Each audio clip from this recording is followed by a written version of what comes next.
د هیواد په شمال کې د یو بلې شخړې پای د بلخ د والي د ویان په وینا هغه کورنۍ شخړه چې 3 میاشتې وړاندې د بلخ او جوزجان ولایتونو د دوه کورنیو ترمنځ له یو قتل وروسته رامنځته شوې وه. د کورنیو چارو وزارت د چارواکو په هڅو او د بلخ والي په منځګړیتوب پای ته ورسېده.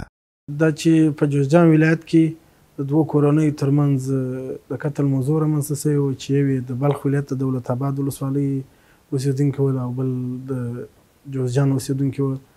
نو د 3 میاشتو د بلخ ولایت مقام همداراز د کورنۍ چارو وزارت د مشرتابه او دا رقم د نورو چارواکو په منځګړیتوب الحمدلله نن حل او فصل شوه.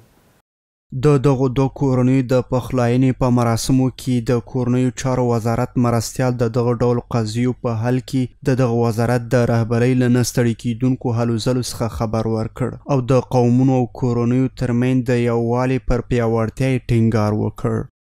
نو دا د جناب خلیفه صاحب دغه مسلې ته هغه خصوصي توجه او عنایت ته چې زه په سفر روان لرې کې او بیا ما ته وایي خامخا به دغه مسلې ته ورځې.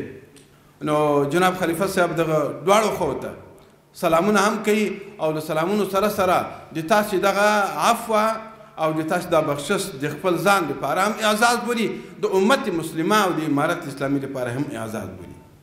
دغه راز د بلخ مرستیال او یو شمېر نورو کسانو د مسلمانانو ترمنځ د بخښنې رول مهم وګاڼه او د دغو دوه کورنیو له پریکړې څخه یې قدرداني وکړه چې دښمني په دوستي تبدیله شوه. کسانی که در اینجا و در همه قسم قضیه که پیش میشه در صلح به هم میآید، در صلح آماده میشه. کسانی که در همین بخش کوشش میکنه با اتفاق با وحدت کوشش میکنه، با هماهنگی کوشش میکنه و صلح میاره در بین مسلمان ها.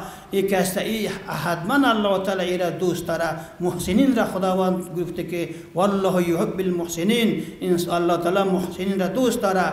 د یو د یا بل سره شخصي هیڅ خصومت هم نه و، هیڅ مشکل هم نه درلودی، نه به د قتل اراده درلودل، نه به د وژلو اراده درلودل، خو یو تصادفي پیښه وه چې اله العالمین د مابین ته راویستل.